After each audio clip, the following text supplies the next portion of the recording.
Welcome back to the Real Estate Syndication Show. I'm Whitney Sewell. I'm excited to have you join us for the third episode in our special series on Stephen Covey's 7 Habits of Highly Effective People.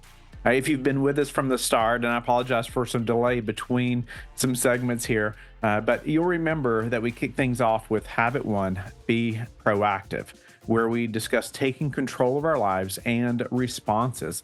In our last episode, we dove into Habit 2, Begin with the End in Mind, and exploring the power of personal mission statements and clear goal setting. Today, we're tackling Habit 3, which is put first things first. And this habit is all about prioritization and effective time management. So skills that are just absolutely crucial in the fast-paced world of real estate investing and just in life in general, I feel like. But whether you're juggling multiple properties or managing investor relationships, seeking your next big deal, just knowing how to prioritize can make the difference between merely staying afloat and truly thriving. I feel like this applies in our family as well. It's not just in our business. We want to have that same amount of focus there also. But more on that at another time. But when I first started in real estate, I felt like I was just constantly putting out fires, and sometimes I still feel that way, but it tells me I need to refocus and go back through this habit again. At that time, I was responding to every email. I was chasing every lead, saying yes to every meeting. And sometimes in the beginning, that's what you have to do. But I was busy, sure, but I wasn't always productive. It wasn't until I learned to put first things first that I really started to see just some significant growth in my business and personal life. And we'll go into some, obviously, many details throughout today's episode on how I have done that and how it will break just down what it means to put first things first, right? And just how this applies to real estate investing, but also share some practical things, strategies that I use now to implement this. And so by the end of our time today, we'll hopefully have more of a clear understanding of how to just prioritize tasks and manage time more effectively, focus on just activities, right, that move the needle in your business, your life. So let's start by unpacking what Stephen Covey means when he says, put first things first.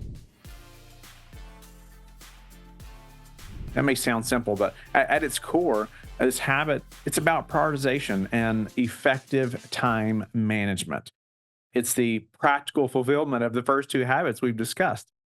When we put first things first, we're organizing and executing our lives around our most important priorities, right? It's not just about getting more things done in less time. It's about getting the right things done, the things that align with your, personal mission, right? And long-term goals, and just really dive in on what your personal mission is and some long-term goals.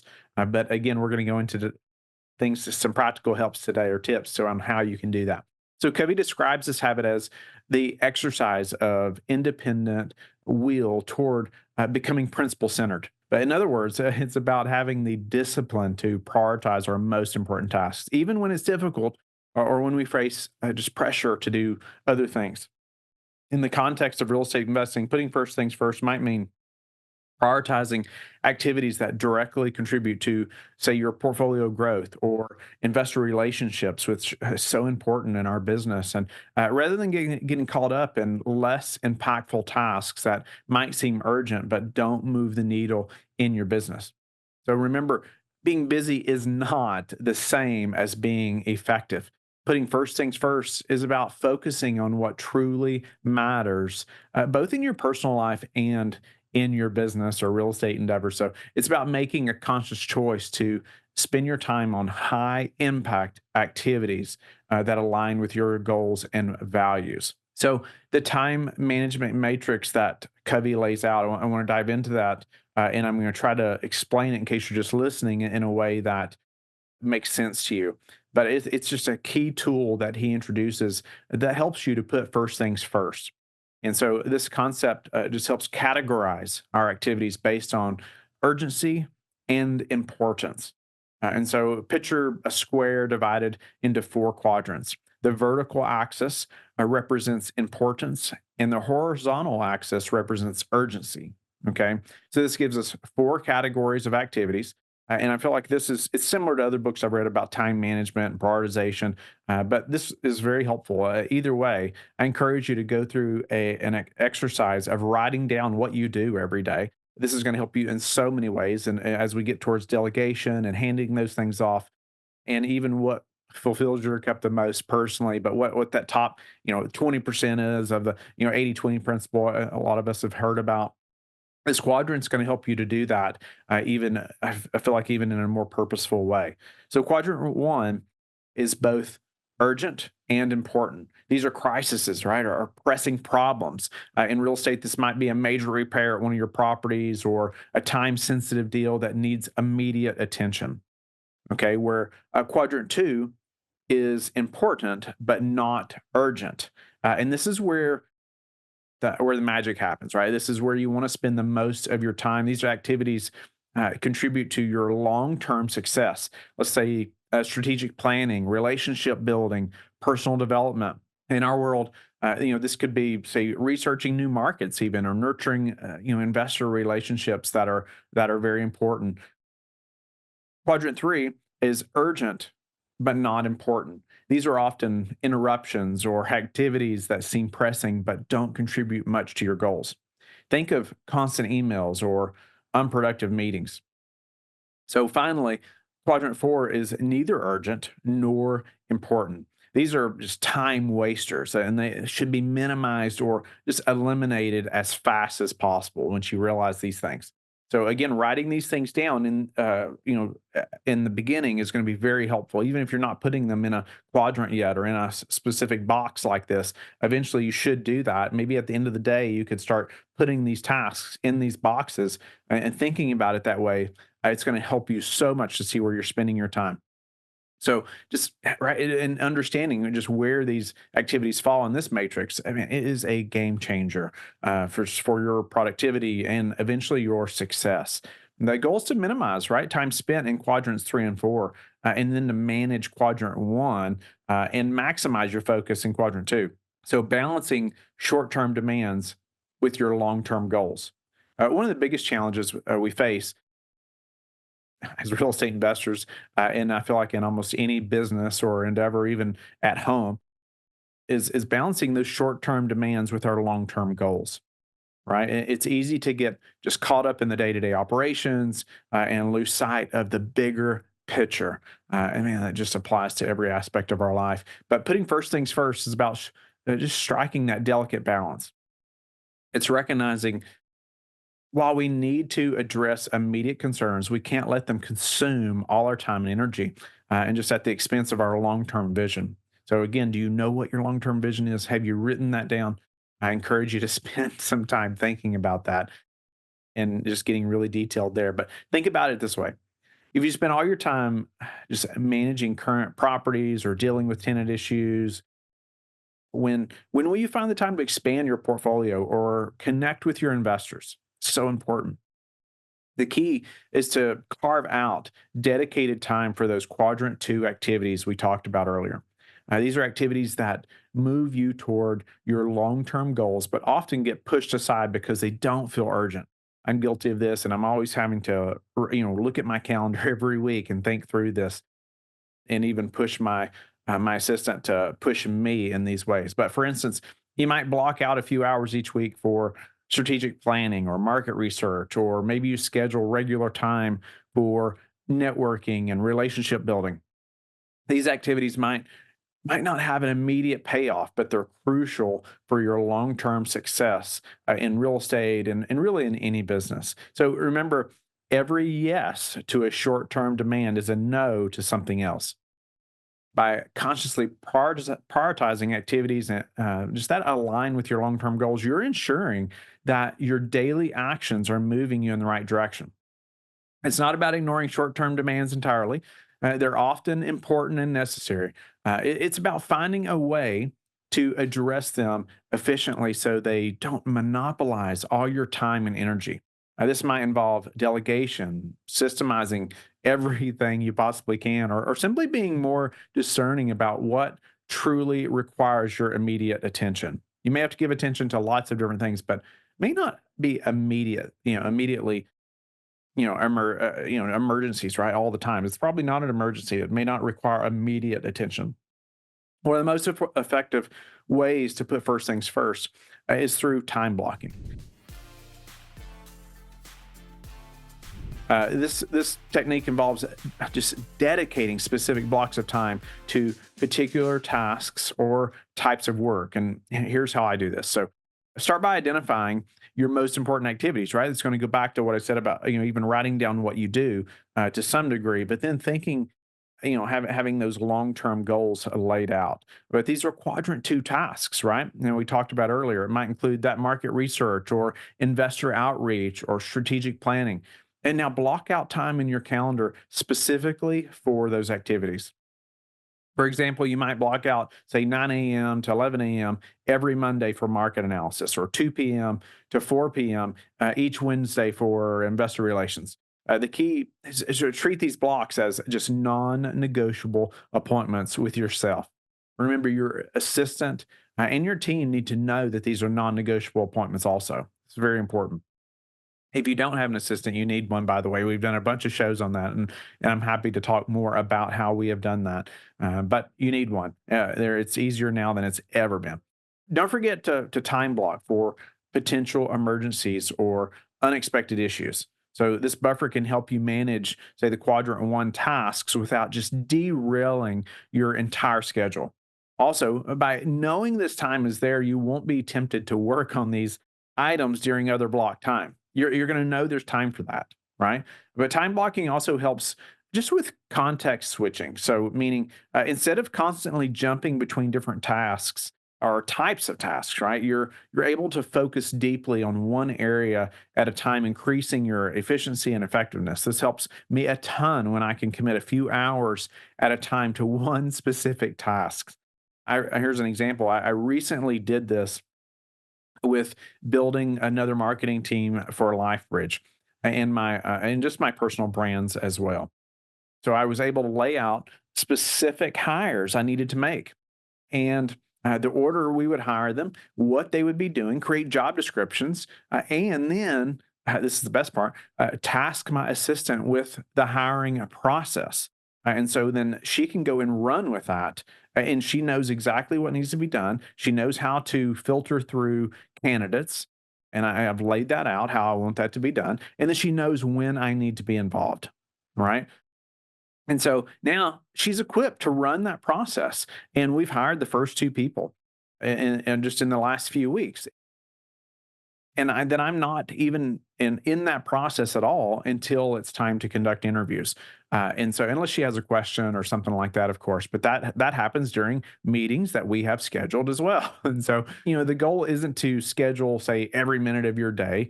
It's about ensuring that your most important activities get the time and attention they deserve. So, by time blocking, you're making a proactive decision to prioritize what matters most in your business and in your life. So, delegation and outsourcing is so important. Let's talk about that a little bit. And we often fall into the trap of thinking we need to just do everything ourselves. Effective delegation is just the key to scaling your business and focusing on high value activities, just like I mentioned about my assistant running the hiring process I laid out. So start by identifying tasks that just don't require your unique expertise. That might be property management or bookkeeping or just routine maintenance, email, even managing your calendar. Are often just those are good candidates for just delegation and outsourcing. Somebody else can do all of those things. And I bet there's a lot of other things that you are doing that someone else can do. Considering hiring a property manager if you haven't already. Yes, I know it's an added expense. I get that all the time, but it frees up your time to focus on the activities that directly grow your business, like finding new deals or building investor relationships. So, virtual assistants can be a game changer for administrative tasks. They can handle everything from scheduling to basic market research, allowing you to focus on just strategic decision making, right? I just did a show with John Jonas from onlinejobs.ph, and I would encourage you to go back and listen to that. Where he's the founder of onlinejobs.ph, where it's a hiring platform for people in the Philippines, and I've used a lot of people through that platform with a lot of success. I encourage you to check that out. So go listen to that. That will help you to get started if you've not hired anybody yet to help you with these tasks. So, but remember, delegation isn't about passing off work that you don't want to do all the time. It's about strategically allocating just tasks to ensure that you're spending time on activities that provide the highest return on investment. So, when delegating, be clear about expectations, establish systems for accountability. This might involve regular check ins or reports to ensure tasks are being completed to your standard.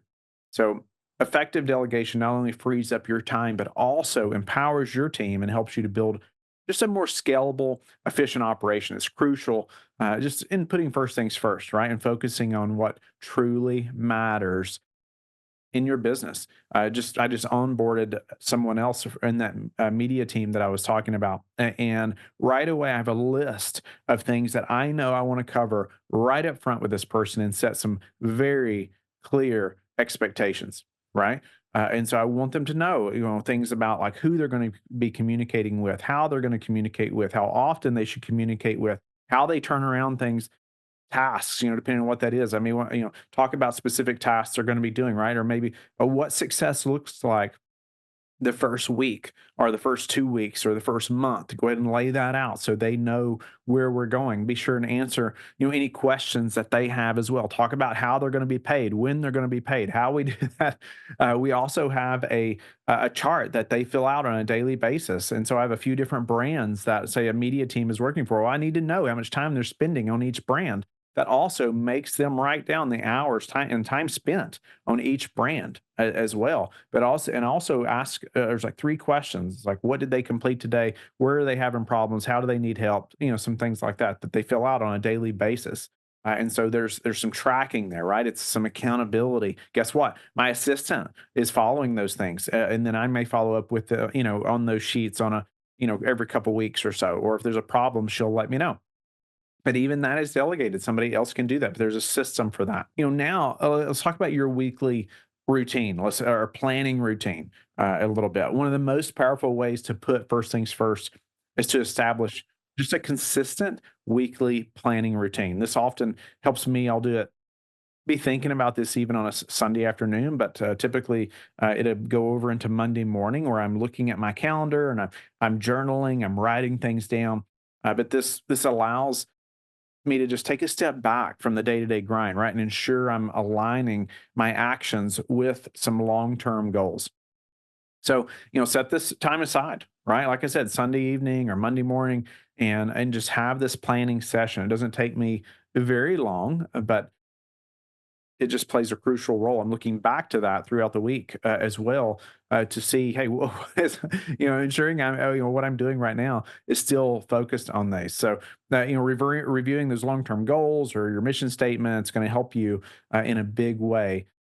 And just ground you in your why, right? And ensures just your weekly activities align with the bigger picture. So, next, review the past week, right? What worked? What didn't? Are there any lessons that you can apply to the next week, right? That you learned that didn't work or did work. So then look at the week ahead and identify the big rocks. Right, we've talked about rocks in the past, and it's a Gino Wickman term, and it's really good quarterly goals. We go through those as a team and set hurdles up that align you to get there. These are things you're already doing. It's not rocks aren't things in addition to what you're doing, but it does help you lay out those hurdles and provide some accountability. So there's crucial tasks, right? As projects, and move you closer to those long-term goals, and schedule these on your calendar.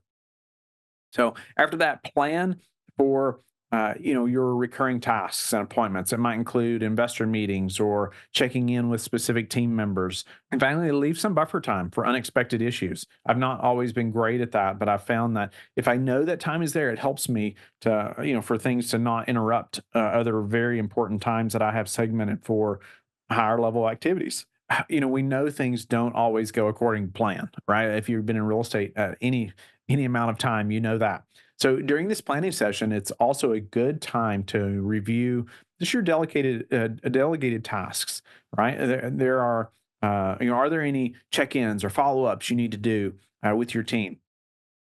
And just remember, the goal of the weekly planning isn't to schedule every minute of your week, which that might be helpful, but it's about ensuring that your most important activities, your first things, right, that they are given priority.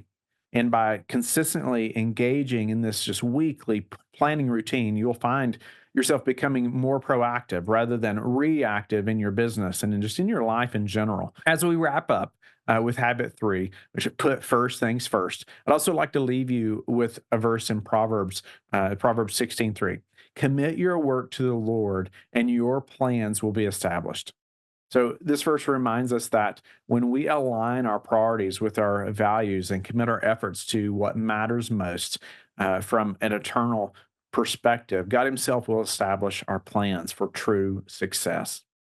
So, as we look ahead at our next episode, we'll be diving into habit four, which is think win win. We'll explore how this principle can transform your approach to negotiations, partnerships, and overall business strategy in our world of real estate. So, I encourage you to take some time this week to reflect on your priorities. Are you putting first things first in your real estate business? Are you focusing on activities that truly move the needle? Or are you getting caught up in, say, the urgent but less important tasks? So just remember in real estate, or just in any business, right? It isn't about just working hard. That's what everybody says. You got to work harder. You may have to work really hard, and I'm sure you're going to have to. But it's about working smart, right? And focusing on what truly matters. And by mastering the art of putting first things first, you'll not only become more effective in business, but also create just a more balanced and meaningful, fulfilling life. It's going to affect your home as well in a massive way. It's so important. So thank you for joining me today. Again, on the Real Estate Syndication Show. And I hope to hear from you. You can always email us at info@lifebridgecapital.com. If there's somebody you'd like for us to have on the show, I encourage you also to go to whitneysewell.com where you can learn more about me and get connected there. Have a blessed day.